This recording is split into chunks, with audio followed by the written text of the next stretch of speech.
Tanto en la Biblia cristiana como en el Tanaj judío o el Corán musulmán, se cree que, al leer y tomar a pecho las historias contenidas en las páginas de estos libros sagrados, una persona puede encontrar el camino para reunirse, una vez en el paraíso, en los brazos de su creador, el Dios de Abraham. Este Dios es conocido universalmente como Dios en cristianismo, Yahvé en el judaísmo y Allah en el islam. Miles de millones de personas alrededor del mundo depositan su fe en estas narraciones y en las manos del único Dios. Sin embargo, ¿cuántos de nosotros realmente sabemos de dónde se originan las historias contenidas en estos libros sagrados o de dónde surge el concepto de Dios mismo? Seguramente habrás notado que las narraciones presentes en la Biblia, el Tanaj y el Corán a menudo son muy parecidas, si no idénticas entre sí. Pero, ¿sabías que estas historias también muestran sorprendentes similitudes con las narraciones escritas en las mitologías de civilizaciones mucho más antiguas, que existieron miles de años antes del nacimiento de estas religiones? Podría ser que estos textos sagrados no sean tan originales como pensamos y que en realidad hayan tomado inspiración de fuentes mucho más antiguas. Y si te dijera que las narraciones dentro de estos libros se remontan a miles de años antes de su escritura, que antes de que Jesús resucitara, muchos otros habían resucitado, que antes de que Noé salvara a la humanidad del diluvio universal, otros habían sido encomendados con la misma misión, que antes de que Eva cometiera el pecado original, muchos otros habían transgredido de la misma manera, y que incluso antes de que Dios creara los cielos y la tierra, otros dioses ya habían hecho lo mismo. En el vídeo de hoy descubriremos los orígenes de los dioses y de la religión. Encontraremos respuestas a preguntas como ¿por qué los dioses más importantes siempre han sido asociados con tormentas y relámpagos? ¿Por qué tales dioses fueron típicamente imaginados como masculinos y no femeninos? ¿Por qué se les consideraba benevolentes si al mismo tiempo eran conocidos por castigar a la humanidad a través de catástrofes naturales como diluvios universales y terremotos? También analizaremos por qué las montañas son consideradas los lugares de culto más sagrados en diversas religiones y por qué los toros eran los animales más importantes de tales dioses, mientras que animales como la serpiente eran los más detestados. Revelaremos también los orígenes y la función de los espíritus, fantasmas y demonios, y la idea detrás del concepto de pecado. Paso a paso, entenderemos cómo, desde una base muy politeísta con miles de divinidades, el poder de estos dioses se ha concentrado en un único punto, el monoteísmo del Dios de Abraham, eclipsando con creces el politeísmo, estableciéndose así como la fe más extendida en el mundo. Te agradezco de corazón por estar aquí. Y ahora, por el amor al conocimiento, viajaremos 5000 años atrás en el tiempo, a cuando nuestros antepasados vivían en las condiciones más humildes. El comienzo que te presentaré puede parecer un poco extraño, pero no te preocupes, todo tendrá sentido a medida que avance la historia.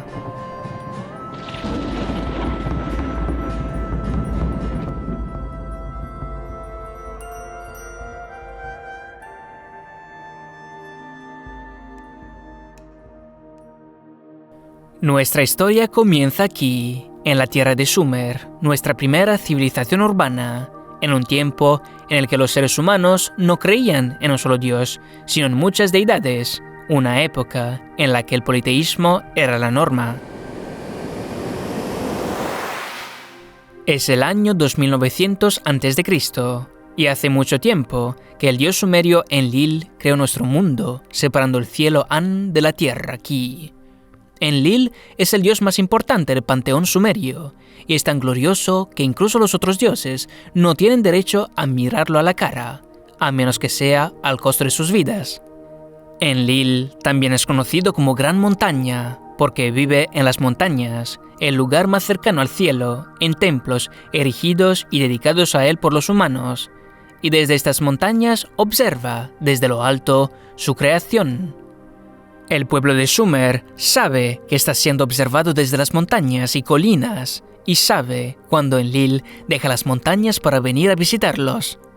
Cuando Enlil decide visitar a la humanidad, enormes nubes negras llegan desde las montañas cubriendo el sol, trayendo oscuridad a la tierra. Y cuanto más se acercan las nubes, más ansiosas y asustadas se sienten las personas y se preguntan: ¿cuál será la razón por la que Enlil ha decidido venir a visitarnos hoy? Enlil, dios del viento y de la tormenta, acaba de llegar, reclamando el cielo como suyo, y ahora se cierne imponente sobre la tierra de Sumer. Los vientos son tan fuertes que desarraigan los árboles, y las personas apenas pueden mantenerse en pie. Quien puede, corre desesperadamente hacia sus casas.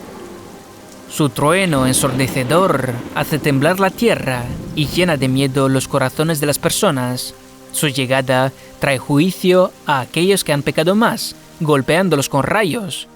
Pero luego, la lluvia llega, mucha lluvia, durante varias horas, antes de que Enlil decida que es suficiente, volviendo así a su morada entre las montañas. Los campesinos salen de sus casas, miran a su alrededor y se sienten ahora agradecidos y felices por el regalo de agua que acaban de recibir.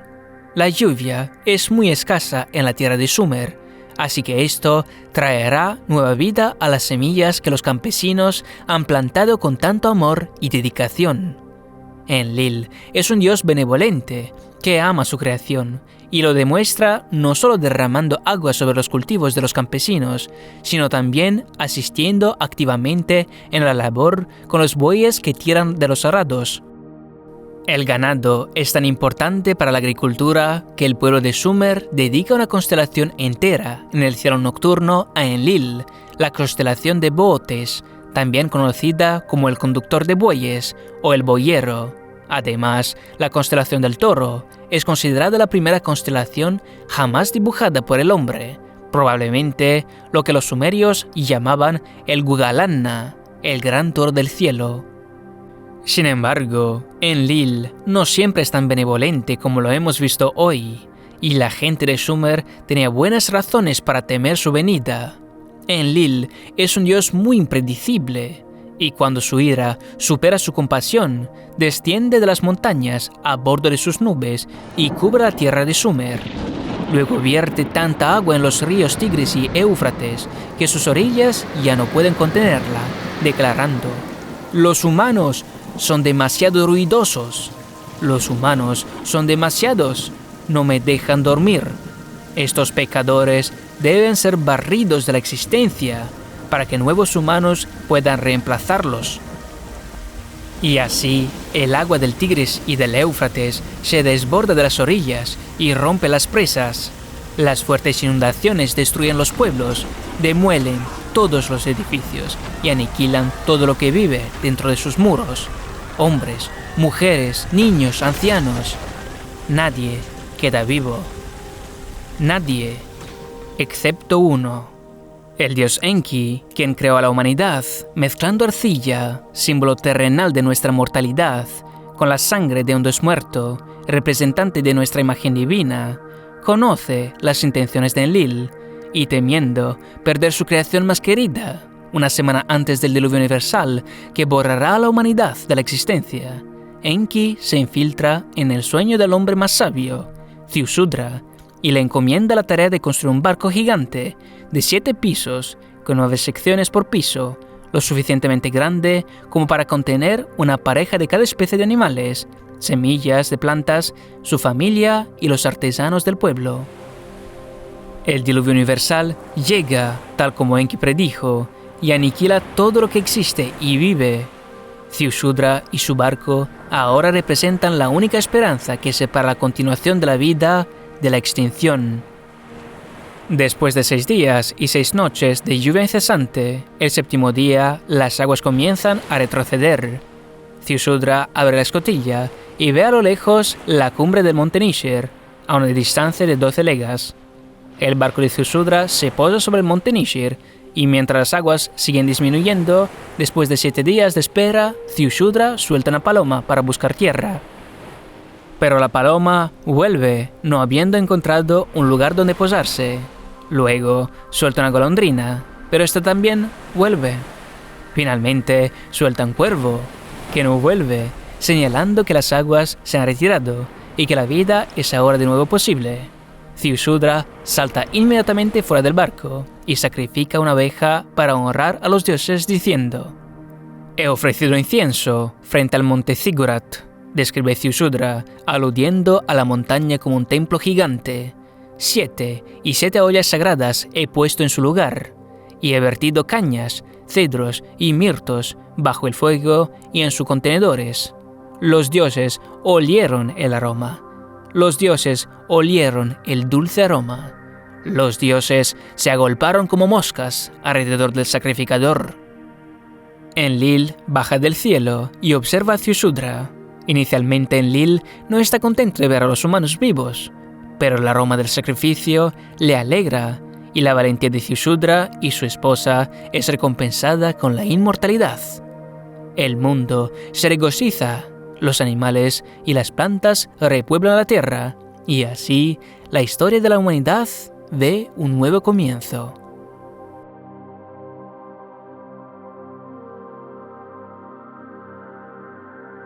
Los sumerios constituyeron nuestra primera civilización urbana, una comunidad de campesinos que floreció en el Oriente Medio, construyendo las primeras ciudades a lo largo de las riberas de los ríos Tigris y Éufrates.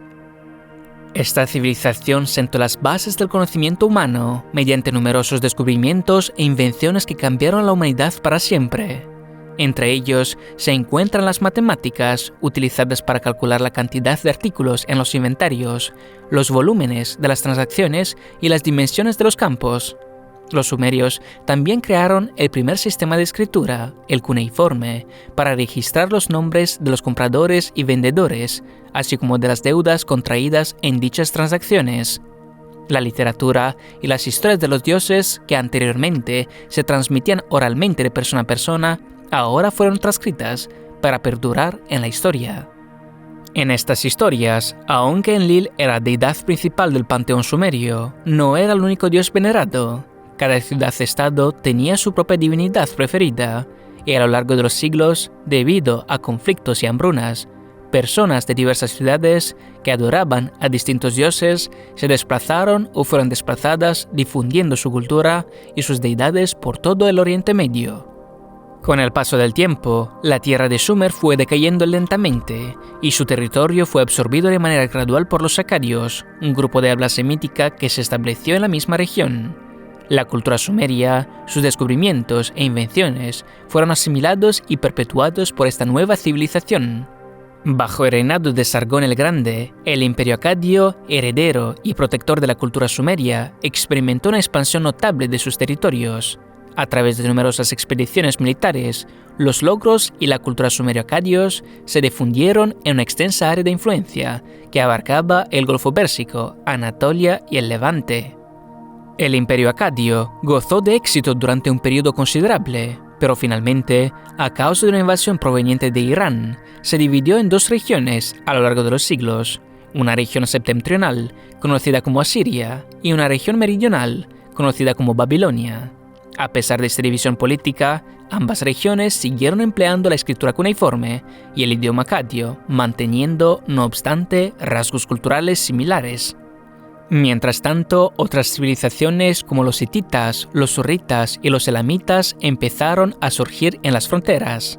Sin embargo, gracias a la fuerte influencia política, militar y cultural del bloque asirio-babilónico, el cuneiforme se consolidó como el principal sistema de escritura, y el acadio se convirtió en la lengua franca del comercio y de la diplomacia en la región. Esta predominancia facilitó que las historias de los dioses sumerios, ahora traducidas al acadio, fueran leídas y conocidas por un número aún mayor de civilizaciones. Estas, a su vez, las utilizaron como fuente de inspiración y base para las narraciones de sus propios pueblos. Historias célebres como el diluvio universal y el arca de Ziusudra, derivadas del mito de la creación sumeria conocido como Génesis de Eridu, evolucionaron posteriormente en el equivalente acadio del arca de Atrahasis, en la epopeya de Atrahasis, y en el arca de Utnapishtim, en la epopeya de Gilgamesh babilónica.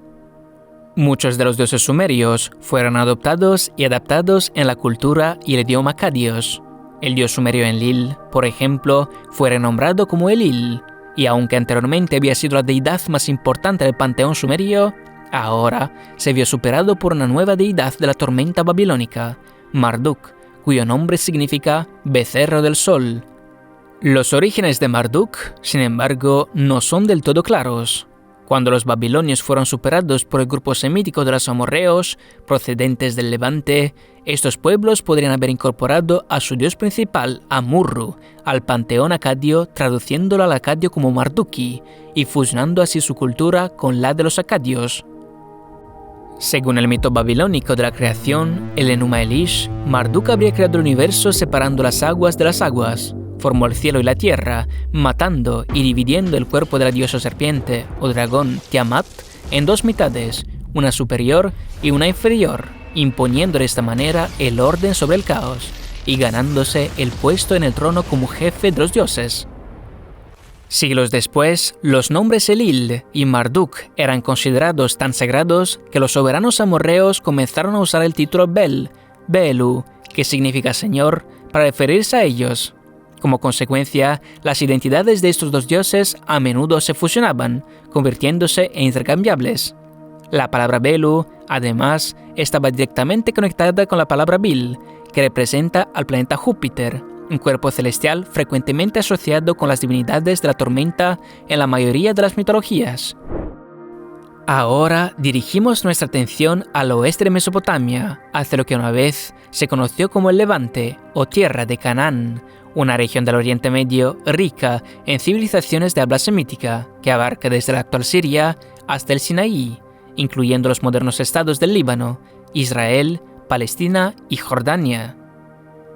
Del mismo modo que los amorreos estaban ahora gobernando Babilonia, los pueblos del Levante evitaban pronunciar el nombre de sus deidades y utilizaban en cambio un título como Bel para referirse a ellas. En el Levante, por ejemplo, la deidad principal de los amorreos en la ciudad de Palmira, en Siria, era Bol, mientras que Baal era el señor de Ugarit. El, que se creía residía en la montaña llamada El, era considerado la deidad más elevada de estos panteones, y también era llamado con el epíteto Elión, que significa altísimo. Él tuvo 70 hijos de su consorte Tirat, y como deidad se caracterizaba por una cierta pasividad, dejando a sus hijos y hijas llevar a cabo activamente las tareas en su lugar. Sin embargo, por cuestiones de brevedad, solo hablaremos de dos de sus hijos. El primero es Baal y el otro es el Dios del Antiguo Testamento, que descubriremos en el próximo capítulo. El título Baal se usaba principalmente para referirse al dios Hadad, una deidad nativa del Levante que se creía que residía en el monte Shapanu, equivalente al dios sumerio de la lluvia Ishkur, traducido como Hadad en acadio. Las principales deidades del Levante eran ligeramente diferentes a las mesopotámicas, ya que los campesinos en Mesopotamia dependían principalmente de los ríos Tigris y Éufrates para riego de sus campos, mientras que los campesinos del Levante dependían de la lluvia traída por las regulares tormentas invernales. Por esta razón, Baal era también conocido con los epítetos de tronador, jinete de las nubes y gran toro radiante, y se le representaba con un sombrero hecho de cuernos de toro. En la colección ugarítica de historias, conocida como el ciclo de Baal, los temas de la vida, la muerte y la resurrección son dominantes. En estos relatos se narra que cada año Baal se enfrenta al dios de la muerte, Mot. En este enfrentamiento, Mot mata a Baal y lo encierra en el mundo subterráneo, provocando sequía y esterilidad en los campos. Sin embargo, la hermana de Baal, Anat, se venga matando a Mot, y después de dispersar sus cenizas, libera a Baal del mundo de los muertos. A través de su resurrección, Baal trae las tormentas a los campos, renovando así la fertilidad de la tierra. Las resurrecciones y los renacimientos son un tema muy común en las mitologías, a menudo utilizados para explicar el ciclo de la vida, las estaciones, la muerte y la fertilidad de la tierra.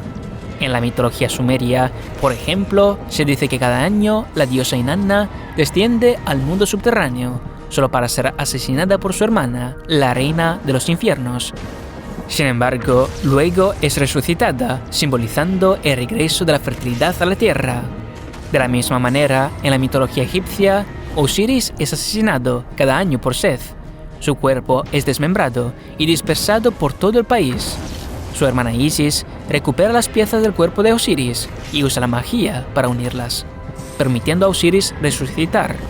Este evento marca el aumento del nivel del agua del río Nilo y la llegada del preciado limo, un fertilizante esencial que devuelve la vida a los campos. Es interesante observar que Egipto ha ejercido una influencia significativa en la cultura cananea, y los cananeos, a su vez, han desarrollado un alfabeto, el alfabeto fenicio, basado exclusivamente en los pictogramas egipcios utilizados en la península del Sinaí. Nuestra letra A, por ejemplo, proviene de la simplificación de un pictograma egipcio que representa una cabeza de toro. Esta letra se extendió a través de los comerciantes fenicios en muchas regiones, como Grecia, y luego fue rediseñada por los romanos para convertirse en nuestra letra moderna A. Como siempre, los toros siguen jugando un papel significativo en todo esto.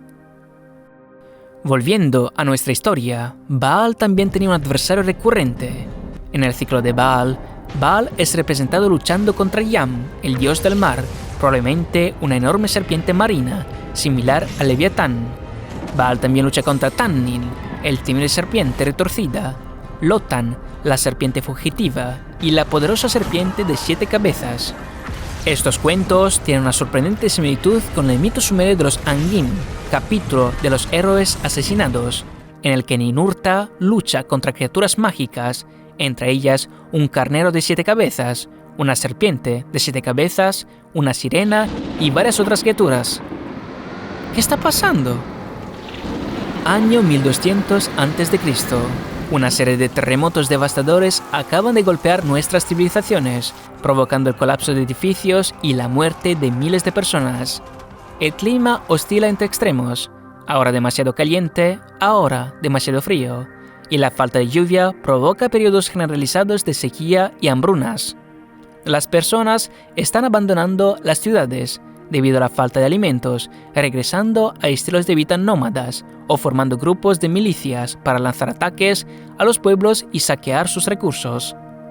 El desorden social y político se está extendiendo por todo el mundo y la anarquía está aumentando drásticamente en la mayoría de las civilizaciones. Donde la anarquía aún ha tomado el control, hay intensas guerras entre los egipcios y los hititas, y una civilización desconocida llamada los pueblos del mar, probablemente provenientes de la región del Egeo, está lanzando un asalto marítimo a Egipto, causando caos y destrucción. Egipto sobrevive a la invasión naval, pero hay otros enemigos en el Sinaí listos para atacar.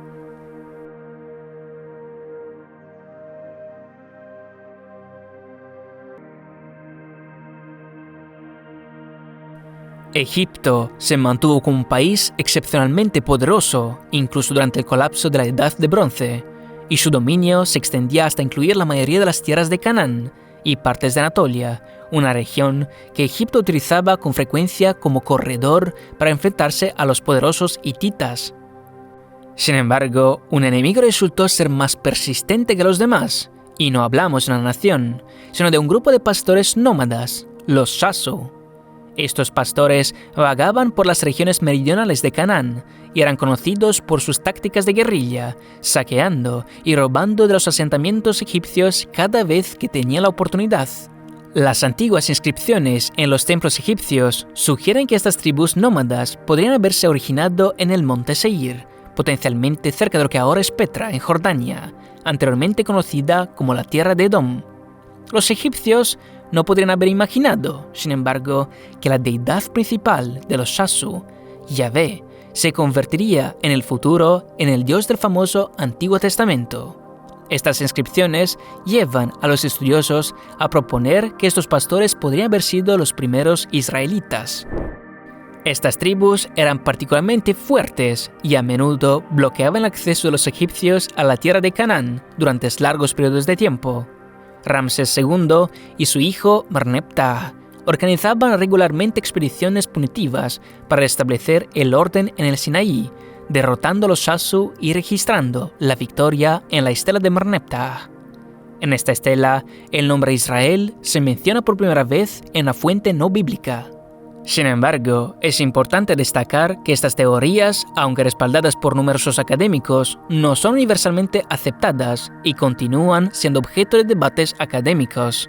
En cuanto a la versión bíblica de los orígenes de Yahweh, en el libro de Jueces, capítulo 5, versículos 4 y 5, leemos: Señor, cuando saliste de Seir, cuando marchaste del campo de Edom, la tierra tembló, también cayeron gotas, y las nubes destilaron agua.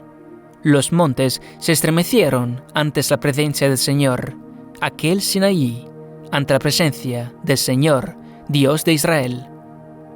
Los Shasu, o los primeros israelitas, al igual que otros pueblos de habla semítica que usaban el título Belu para referirse a su dios más importante, el Señor, o Baal, no pronunciaban el nombre de su dios, Yahvé.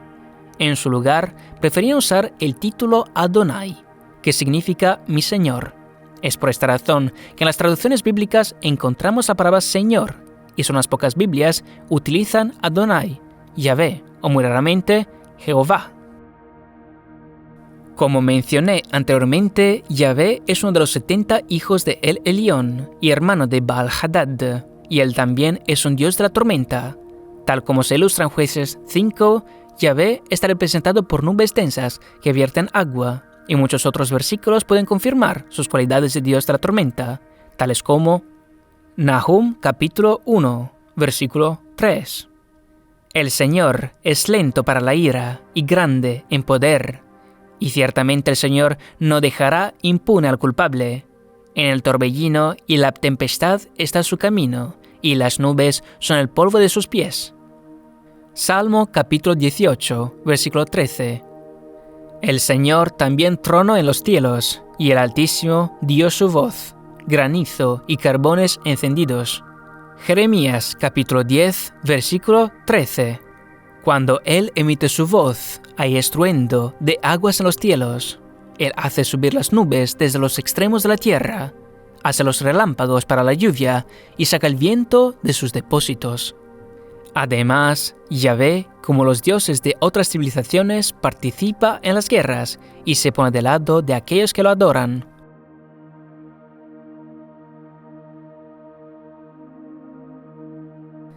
Yahvé también está representando como un guerrero que lucha junto a los israelitas en muchas guerras, como en Éxodo capítulo 15, versículo 3. El Señor es fuerte guerrero, el Señor es su nombre. Isaías capítulo 42, versículo 13. El Señor como guerrero saldrá, como hombre de guerra, despertará su celo, gritará, sí, lanzará un grito de guerra. Contra sus enemigos prevalecerá. Josué, capítulo 10, versículo 14. Y ni antes ni después hubo día como aquel cuando el Señor prestó atención a la voz de un hombre, porque el Señor peleó por Israel. Yahvé también declara de manera inequívoca en Génesis capítulo 17, versículos del 10 al 14, que todo varón de al menos 8 días de edad debe ser circuncidado como símbolo de su alianza con él. Esto revela el verdadero propósito de esta práctica. Además, Yahvé, en Éxodo capítulo 13, versículo 2, pide a las familias que le consagren los primogénitos varones, tanto humanos como animales. Yahvé también ha guiado a los israelitas a la victoria en muchas guerras, como se muestra en la batalla de Jericó, en Josué capítulo 6. La batalla de Gedeón contra los madianitas en Jueces capítulo 7, David y Goliat en el primer libro de Samuel capítulo 17. En Josué capítulo 6 versículo 19, después de la batalla de Jericó, Yahvé recibe oro, plata y otros objetos de bronce en su tesorería. En el capítulo 31 de Números, versículos desde el 35 hasta el 40, Yahvé recibe 675 ovejas, 72 vacas, 61 asnos y 32 mujeres vírgenes. Y en el capítulo 31 de Números, versículos del 50 al 54, Yahvé recibe joyas como pulseras, anillos, aretes y collares por un peso total de 16.750 siclos, que son 190 kilogramos. En cuanto al concepto de creación en Génesis capítulo 1, Leemos que Yahvé creó los cielos y la tierra, reflejando la manera en que se decía que Enlil había dividido los cielos de la tierra en el mito sumerio de la creación más antiguo. Además, Yahvé también se describe como el que dividió las aguas de las aguas en Génesis capítulo 1, versículo 6, tal como Marduk lo había hecho antes que él. Esta similitud podría surgir del hecho de que los antiguos israelitas, como muchas otras civilizaciones antiguas, imaginaban al universo como un disco plano flotando sobre el agua, con el cielo, paraíso, arriba y un inframundo debajo. En Génesis capítulo 1, versículo 27, leemos que Yahvé creó tanto al hombre como a la mujer a su imagen y semejanza. Este versículo es quizás uno de los más famosos y queridos de la Biblia. Sin embargo, es importante notar un detalle crucial. Aunque Génesis capítulo 1, versículo 27 afirma que Dios creó al hombre y a la mujer a su imagen y semejanza, hay muchos otros dioses en diferentes mitologías que supuestamente hicieron lo mismo. En varias tradiciones mitológicas se dice que los dioses como Enki y Ninhursag en la mitología sumeria crearon a los seres humanos a su imagen y semejanza, combinando elementos terrestres que representan nuestra mortalidad con la carne o la sangre de una deidad que representan nuestra semejanza divina. Esta tendencia de atribuir a las deidades características humanas, conocida como antropomorfismo, es muy común. ¿Por qué se parecen los dioses a los seres humanos? Consideraciones filosóficas, como la observación de que de una flor produce otras flores y una vaca da a la luz a terneros que se convierten en vacas, han llevado a los seres humanos a especular que, por regresión, debe haber existido una deidad original con apariencia humana que nos creó a su imagen y semejanza. Este razonamiento sigue la misma lógica que de un ternero se puede deducir la existencia de una vaca original que lo dio a la luz. Además, la historia de Eva, quien transgrede los mandatos de Dios al comer el fruto prohibido del árbol del conocimiento, condenando así la humanidad al pecado y a la mortalidad, halla paralelos en otras mitologías. En estas narraciones, los personajes principales, movidos por la curiosidad humana, las tentaciones, los deseos o la búsqueda de inmortalidad y conocimiento, consumen alimentos y bebidas prohibidas, actos que, inevitablemente, llevan a consecuencias devastadoras. Algunas historias similares pueden ser: Pandora, en la mitología griega, recibe un jarrón de los dioses con la orden explícita de no abrirlo, pero la curiosidad la lleva a abrirlo, liberando así el mal y el caos en el mundo. Solo la esperanza permanece dentro, como único consuelo para la humanidad. En la mitología nórdica, se narra que Idun, la diosa de la juventud, posee un árbol cuyas manzanas mantienen a los dioses inmortales. Sin embargo, Loki secuestra a Idun y a su árbol, introduciendo la mortalidad en el mundo. En la tradición budista, algunas de las primeras criaturas vivientes son atraídas por el aroma del fruto del árbol de jambú. Al consumir estos frutos, sus cuerpos etéreos empiezan a decaer hacia la mortalidad, lo cual conduce a la diferenciación de los sexos y origina el ciclo de nacimiento, envejecimiento y muerte. Otro tema recurrente en las religiones es la presencia de serpientes gigantes. En el libro de Job, capítulo 41, versículos desde el 1 hasta 34, Yahvé describe a Leviatán, una enorme serpiente marina que simboliza el mal, subrayando su superioridad y poder sobre ella. Típicamente, en las mitologías, los dioses más fuertes, usualmente dioses de la tormenta, combaten y derrotan serpientes marinas gigantes para afirmar su dominio en el universo. Algunos ejemplos similares incluyen Thor, el dios de la tormenta, luchando contra Jörmungandr en la mitología nórdica; Marduk, el dios de la tormenta, combatiendo a Tiamat en la mitología babilónica; Baal, el dios de la tormenta, enfrentándose a Lotán en la mitología ugarítica; Indra, el dios de la tormenta, luchando contra Vritra en el hinduismo; y Hércules, hijo de Zeus, el dios de la tormenta, combatiendo a la Hidra en la mitología griega.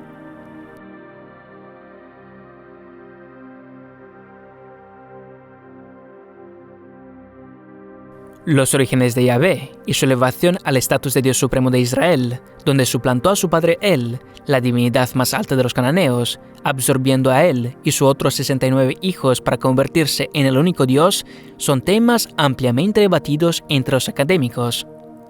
La cuestión de sus orígenes no tiene una respuesta definitiva. Algunos sostienen que proviene de la región interior de Jordania, otros del Sinaí y otros aún del norte de Arabia.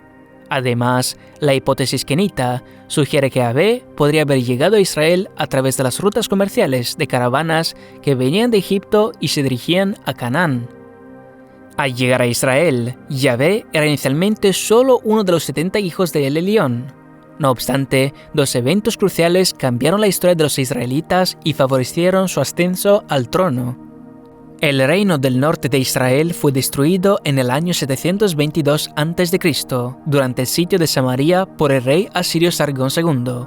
Posteriormente, el rey Sargón ordenó la deportación y dispersión de la población en todo el imperio asirio, en un evento conocido como el cautiverio de Asiria, y al mismo tiempo trasladó a algunos asirios a Israel para crear divisiones culturales dentro de su territorio. A pesar de estos movimientos, una parte de Israel permaneció intacta, el reino de Judá.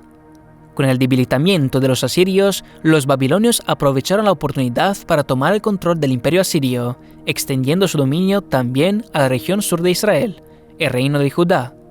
El reino de Judá fue sometido en el año 596 a.C. por el rey babilónico Nabucodonosor II, quien instaló un rey títere, Sedecías. Sin embargo, cuando Sedecías se rebeló contra los babilonios, estos respondieron aplastando nuevamente al reino de Judá en el año 586 a.C. Esto llevó a la deportación de gran parte de la población israelita a Babilonia, marcando el comienzo del infame cautiverio de Babilonia. A pesar de estas adversidades, los israelitas lograron sorprendentemente preservar su cultura y mantener su unidad.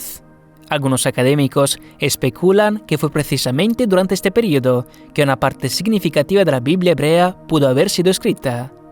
Otro evento importante en la historia de los israelitas ocurrió cuando Ciro el Grande, emperador del imperio persa, declaró la guerra al imperio babilónico y lo conquistó.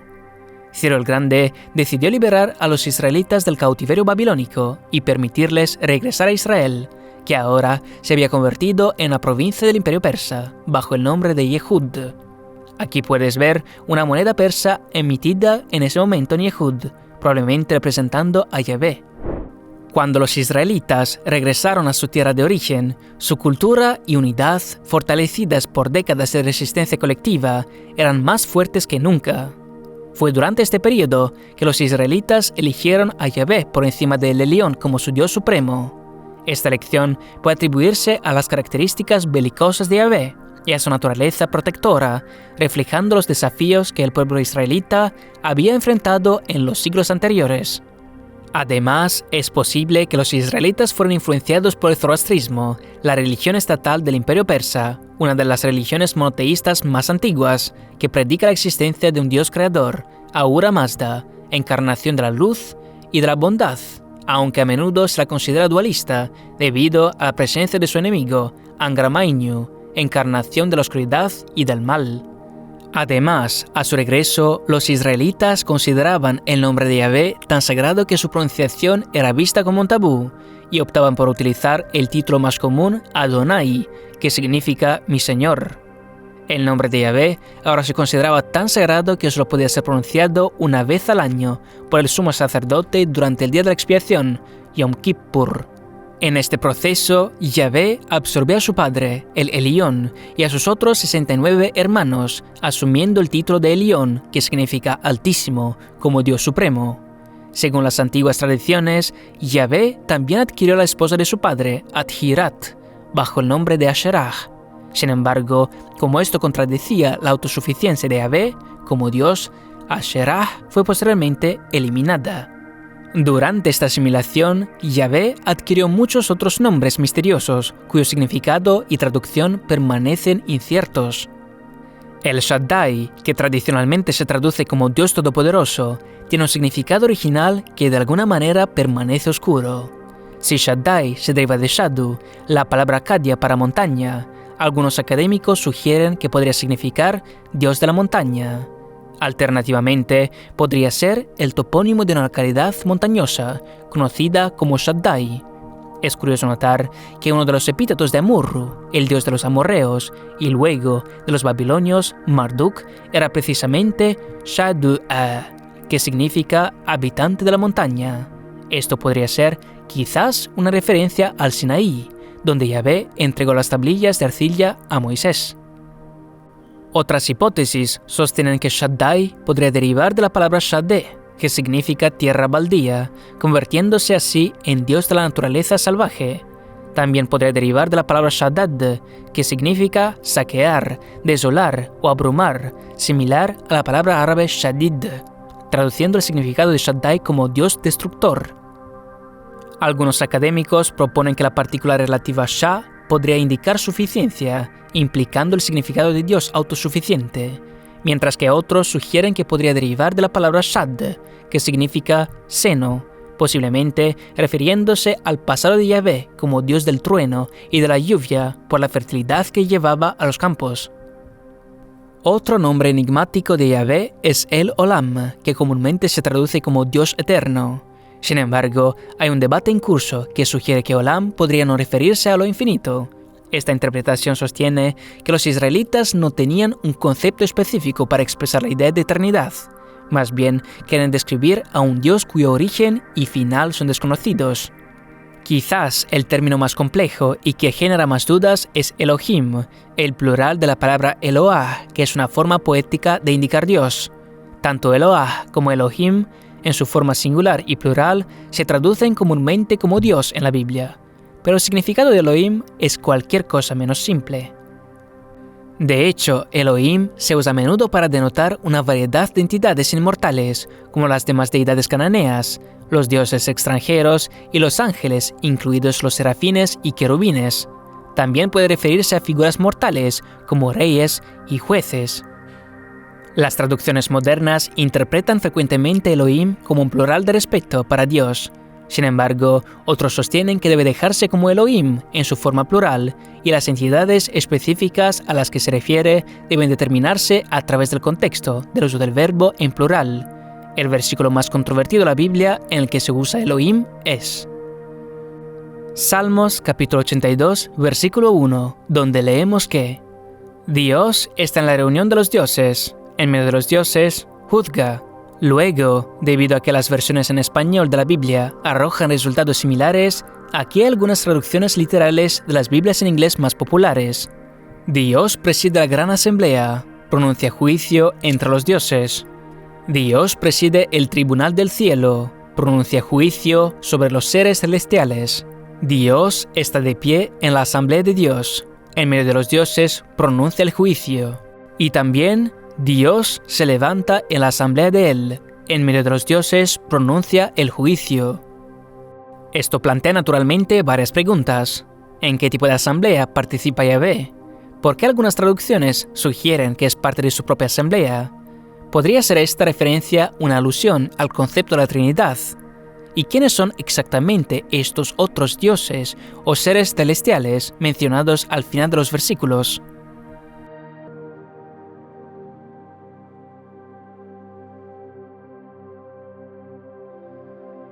Comprender estos nombres es especialmente crucial para distinguir claramente entre los vestigios del politeísmo y la gradual transición al monoteísmo. La transición al monoteísmo fue, de hecho, un proceso lento y a menudo violento.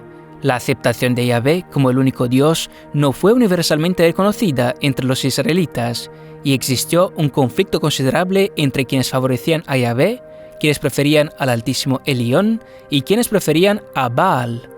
Baal, en particular, mantenía una importancia significativa en las regiones que abarcaban desde Israel hasta Fenicia y llegaban hasta la frontera moderna entre Siria y Turquía. Curiosamente, Yahvé, el Elión y Baal eran a menudo representados de manera similar, como dioses de la tormenta, asociados con montañas y simbolizados por un toro. Yahvé estaba asociado con el monte Seir, el Elión con el monte Lel y Baal con el monte Shapanu. Sus representaciones eran tan similares, incluso en términos de estatuas, que proporcionan una posible pista de cómo Yahvé, nuestro Dios, podría haber sido imaginado durante el período politeísta, cuando las representaciones e imágenes aún estaban permitidas. Y esta transición del politeísmo al monoteísmo puede observarse principalmente en estos versículos, Deuteronomio capítulo 32, versículos 8, 9 y 12.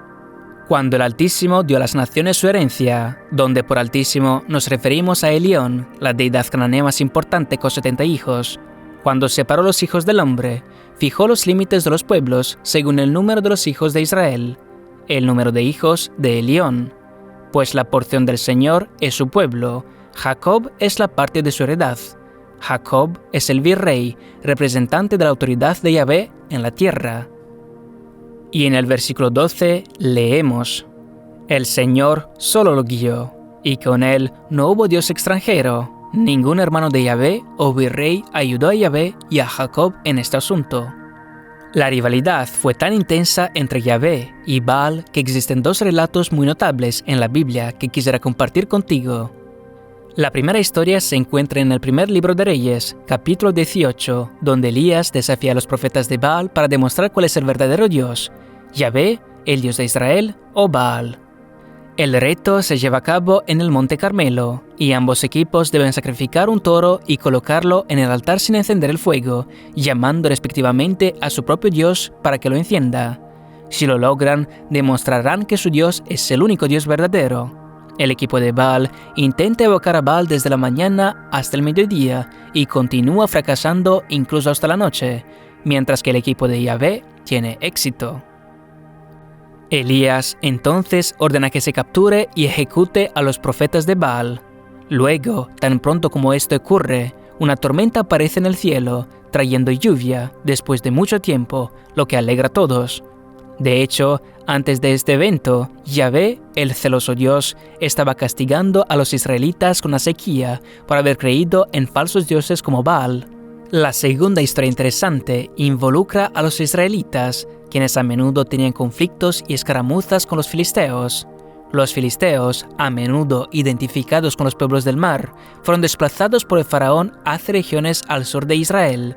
Los filisteos realizaron esfuerzos concertados para asimilarse a la cultura cananea, llegando incluso a adoptar una deidad cananea, Dagón, como su dios principal, convirtiéndose así en su Baal.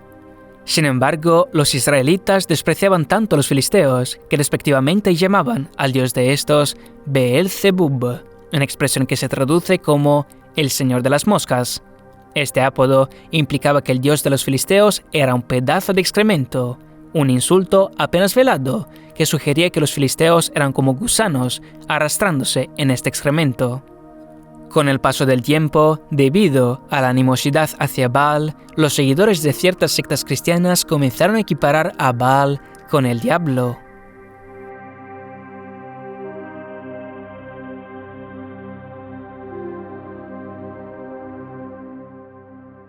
Ciertamente, Él llevó nuestras enfermedades y cargó con nuestros dolores. Con todo, nosotros le tuvimos por azotado, por herido de Dios y afligido. Mas Él fue herido por nuestras transgresiones, molido por nuestras iniquidades. El castigo por nuestra paz cayó sobre Él, y por sus heridas hemos sido sanados. Todos nosotros nos descarríamos como ovejas, nos apartamos, cada cual por su camino. Pero el Señor hizo que cayera sobre Él la iniquidad de todos nosotros. Una profecía para la venida de Jesús. Yehoshua ben Yosef, más bien conocido como Yeshua, y posteriormente conocido en el mundo occidental como Jesús, nació en Belén, situada en Judea, una de las numerosas provincias del Imperio Romano. La mayoría de los detalles de su infancia permanecen enigmáticos. Creció en Nazaret, una pequeña localidad en Galilea, y se cuenta que a la edad de 12 años participó en debates con eruditos en el Templo de Jerusalén. En su vida adulta, de acuerdo con los relatos que finalmente formarían parte del canon del Nuevo Testamento, su misión incluyó enseñar, sanar y realizar milagros. Entre sus hazañas más destacadas, devolvió la vista a los ciegos, atendió a los pobres e incluso resucitó a una niña que había fallecido. Según Lucas, capítulo 8, versículos desde el 52 hasta el 55, todos la lloraban y se lamentaban, pero él dijo: «No lloréis, porque no ha muerto, sino que duerme».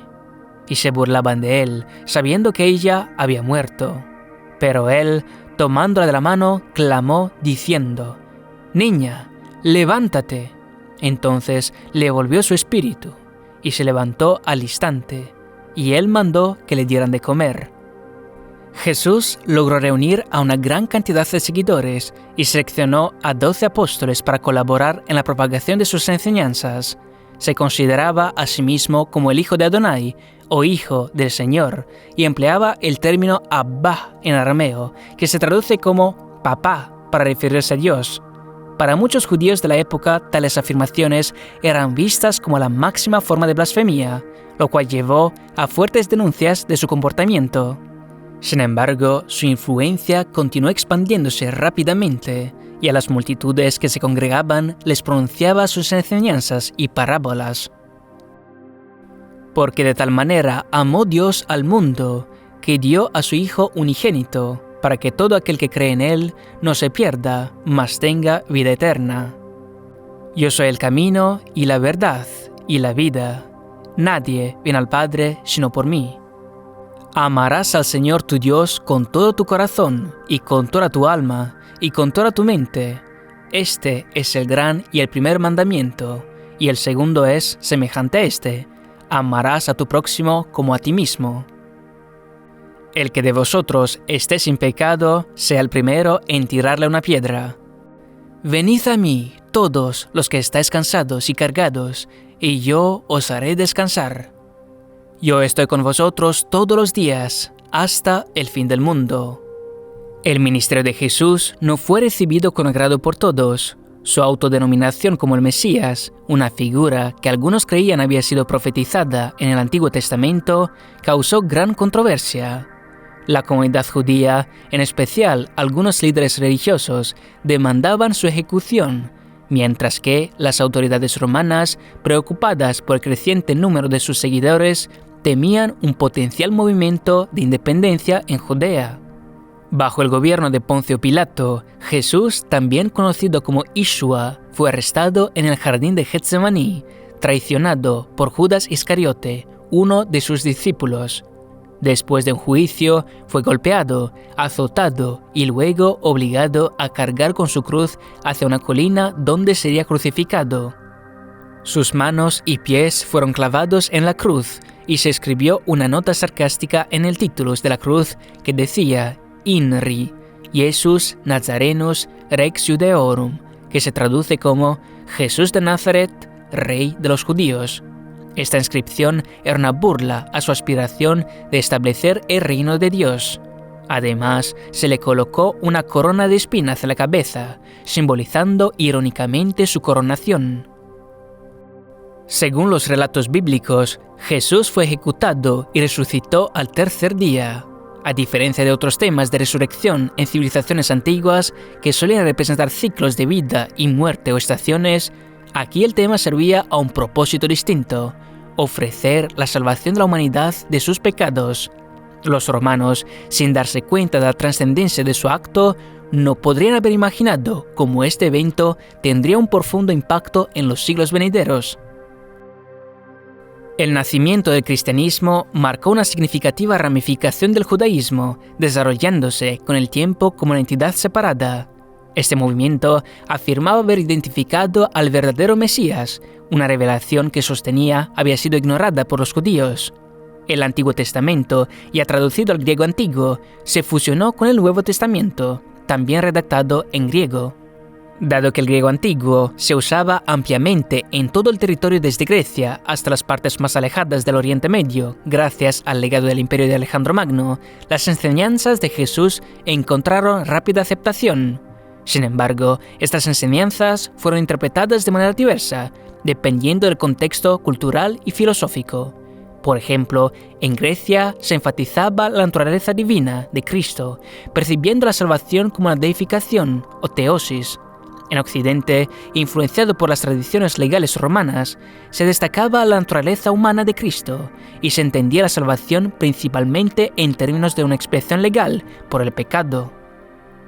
Incluso algunos vestigios de las tradiciones politeístas persistieron mientras se adoptaba el cristianismo. Los judíos, por su parte, emplearon el término Notzrim, o nazarenos para referirse a los cristianos, viendo este movimiento como una facción judía originada en Nazaret, que luego se separó de la tradición judía principal. Esta denominación perdura en muchos países semíticos y de mayoría musulmana, donde los cristianos aún son llamados Nasrani, como en árabe, turco, malayo, indonesio, persa, kurdo y urdu. Algunos siglos después de la crucifixión de Jesús, el Imperio Romano atravesaba una fase de tumulto, luchando por mantenerse a flote. Las tradiciones y deidades romanas, conocidas como Mos Maiorum, comenzaron a declinar, mientras que el cristianismo emergía como una fuerza preeminente. Durante los siguientes 2 milenios, a través de guerras, colonizaciones y evoluciones teológicas, esta fe creció desde una extensión del judaísmo hasta convertirse en la religión abrahámica más extendida en el mundo.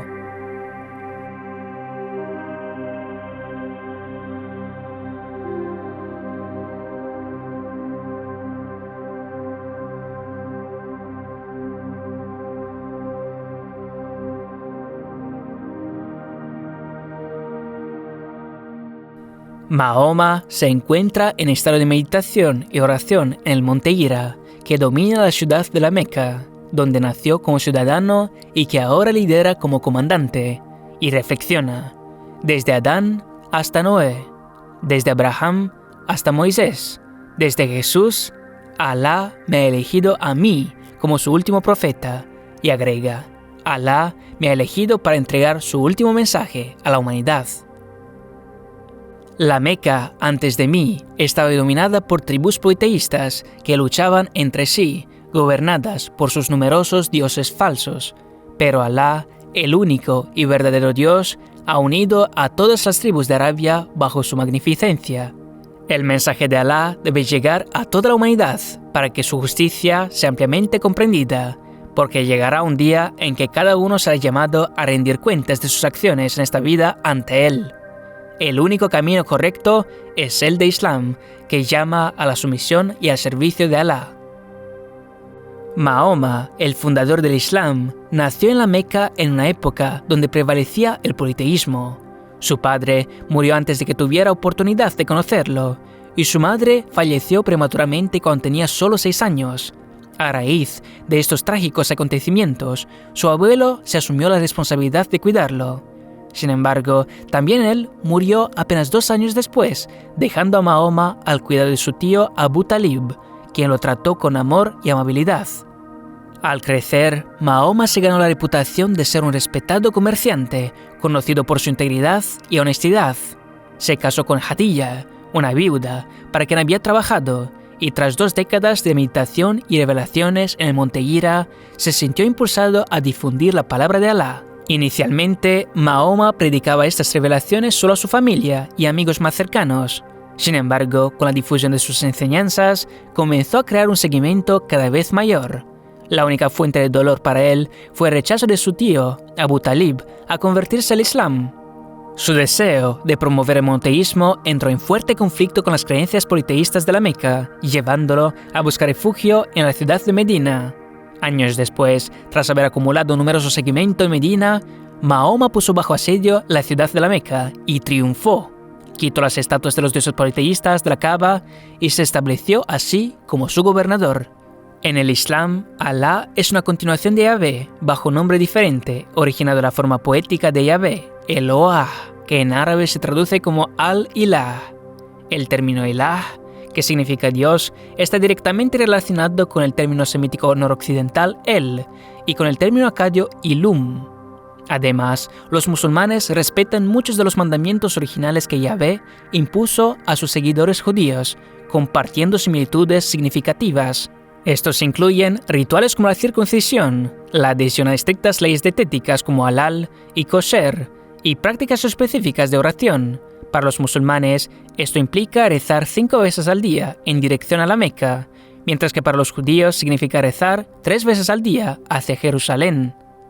También se observan tradiciones de ayuno en ambas religiones. Los musulmanes observan el Ramadán y los judíos el Yom Kippur. Asimismo, existe una práctica obligatoria de caridad para los pobres en ambas religiones, conocida como zakat en el Islam y tzedakah en el judaísmo. Además, el fuerte énfasis del Islam en la sumisión de los fieles parece hacer eco a las persistentes prácticas religiosas del Oriente Medio, donde los dioses crearon a la humanidad para que los sirva y los adore. Una antigua tradición en el Islam, con raíces en el politeísmo, es la veneración de la piedra negra dentro de la Kaaba. Esta piedra negra pertenece a los meteoritos, comúnmente categorizados como bétilos, en griego, baitulos, derivados de la palabra hebrea Beth-El, que significa casa de Dios, un tipo de piedra sagrada, más a menudo meteoritos, que las antiguas civilizaciones han adorado durante miles de años. Otros ejemplos incluyen la piedra del ombligo, u ónfalo de Delfos, venerada por los antiguos griegos, que se creía facilitaba la comunicación con los dioses, el pilar de Jacob en Betel, mencionado en el libro de Génesis, y varias otras piedras sagradas adoradas por numerosas poblaciones semíticas, fenicias e incluso romanas. Después de la muerte de Mahoma, los califas ampliaron enormemente la influencia del Islam en todo el Oriente Medio y en el norte de África. Paralelamente, los comerciantes extendieron el Islam en África Central, en la India y en el sureste de Asia.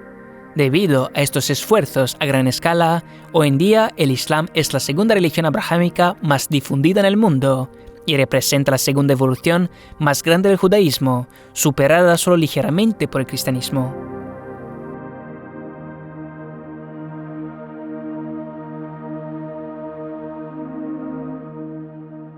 Ahora que nuestra presentación principal ha concluido, vamos a dar un paso atrás para observar el panorama general.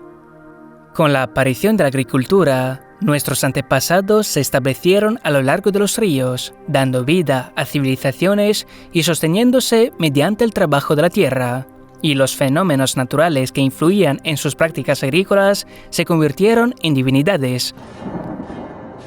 El primer símbolo importante a recordar es la tormenta. La mayoría de las deidades principales en las mitologías y religiones de las civilizaciones antiguas, tales como Zeus, Thor, Tengri, Indra, Raijin, Baal, Enlil y Marduk, incluyendo al dios de Abraham, Yahvé, también conocido como Dios en el cristianismo, y Alá en el Islam, están asociados con las tormentas. Esto se debe a que las tormentas, con sus imponentes nubes negras, truenos ensordecedores y relámpagos que pueden golpear al azar viviendas y personas, representan los fenómenos naturales más poderosos visibles en el cielo. Las tormentas traen lluvia, vital para la agricultura, pero si las precipitaciones son excesivas, los ríos, cerca de los cuales se establecían estas civilizaciones, podrían desbordarse, causando destrucción. Y en los casos más extremos, el fin del mundo conocido de estas civilizaciones. De aquí surge el concepto del diluvio universal, del cual solo se podía escapar con un barco o viviendo cerca de las laderas de las montañas. Los dioses de la tormenta eran también de género masculino, ya que reflejaban las expectativas sociales hacia los hombres en las sociedades antiguas. Los hombres eran vistos como los proveedores de sustento para sus familias. Por lo tanto, de manera similar, los dioses de la tormenta eran portadores de la lluvia. Los hombres también eran los protectores de sus familias, y así los dioses de la tormenta a menudo también eran representados como guerreros. Pero en el otro lado de la moneda, los padres también podrían representar una amenaza para sus familias, ya que tenían el derecho de vida o muerte sobre los miembros de la familia, y a veces por razones triviales, como se ilustra en la historia de Enlil, que decide borrar a la humanidad de la faz de la tierra solo porque los humanos no le permitían descansar en paz. La obediencia y el respeto hacia los padres, incluso cuando no lo merecían, han sido durante milenios la única forma de evitar ser asesinado dentro del propio hogar. Segundo símbolo, las montañas. Las montañas siempre han sido los lugares más sagrados en todas las religiones. Zeus y su familia residen en el monte Olimpo. El monte Kailash es la morada de Vishnu. El monte Meru representa el centro del universo metafísico en las religiones orientales. El monte Fuji es el lugar más sagrado en el shintoísmo. Moisés recibe los 10 mandamientos en el monte Sinaí, y Mahoma recibe las revelaciones en el monte Hira.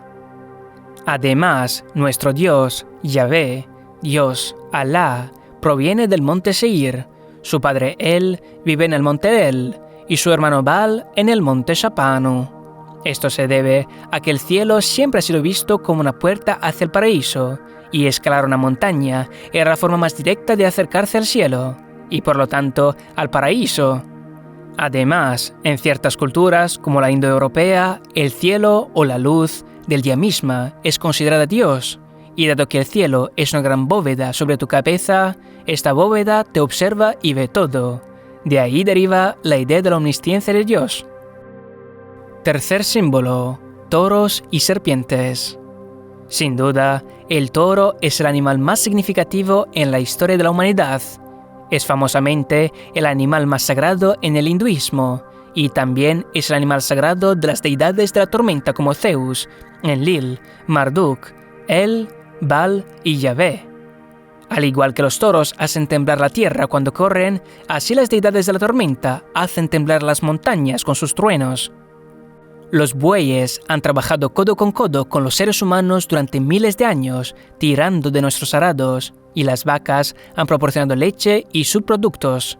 Una vaca o un toro gordo siempre han sido considerado un signo de prosperidad y riqueza para los campesinos durante miles de años, y matar un toro para comerlo o sacrificarlo era considerado el mayor lujo que un campesino podía permitirse. El respeto por estos animales era tan alto que la primera constelación que trazamos en el cielo nocturno fue el toro, y Bootes, que representa a Enlil guiando al carro de bueyes. La letra A de nuestro alfabeto es un lento desarrollo del pictograma egipcio de la cabeza de un toro, y Aleph, en el judaísmo rabínico, simboliza la unidad con Dios y su proximidad, mostrando cuán profunda ha sido nuestra relación con los bueyes durante miles de años. Por otro lado, tenemos las serpientes, los animales más despreciados por los dioses. Casi todos los dioses de la tormenta han tenido un enfrentamiento y han luchado al menos una vez con grandes serpientes de tierra o de mar. Ya sea la serpiente en el libro de Génesis, el Leviatán, Lotan, Tiamat, Jormungandr, Apophis o Vritra.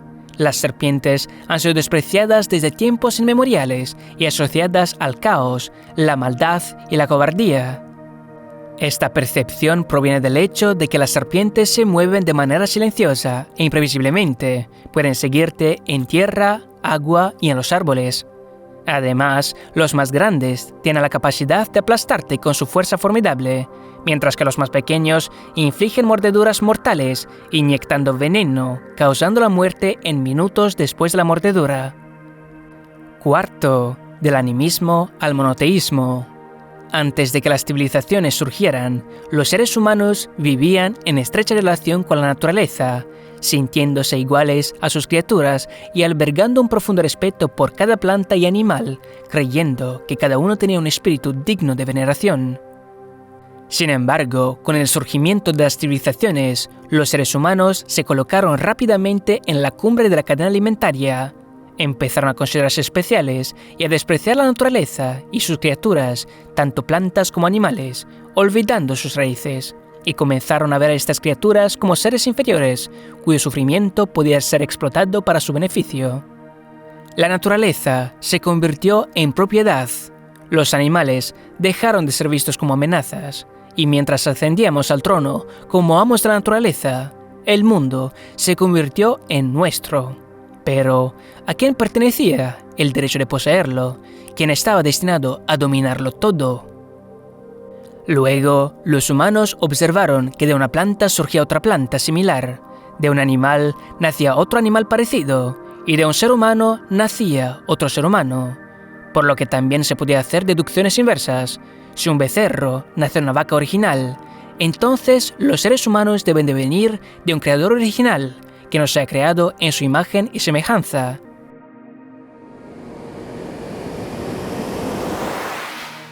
Los seres humanos también dieron los primeros pasos hacia los conceptos de justicia, notando que la luz es el bien, porque es necesaria para el crecimiento de las plantas y para detectar enemigos, mientras que la oscuridad de la noche es el mal, ya que impide el crecimiento de las plantas y dificulta la detección de los enemigos. El ciclo de vida y muerte de cada ser vivo puede entonces ser imaginado dentro de un círculo, donde miles de dioses creaban organismos incesantemente solo para destruirlos en un ciclo perpetuo. Aunque había un dios principal en cada una de estas religiones politeístas, cada ciudad de las primeras civilizaciones prefería adorar a la deidad que consideraba más útil para sus necesidades. Esto llevó a divisiones internas incluso entre las ciudades-estado del mismo país, culminando a menudo en guerras civiles. Es difícil construir un imperio cuando todos creen y siguen sus propias ideas en vida, por lo que se necesitaba un nuevo sistema para crear una mayor cohesión social.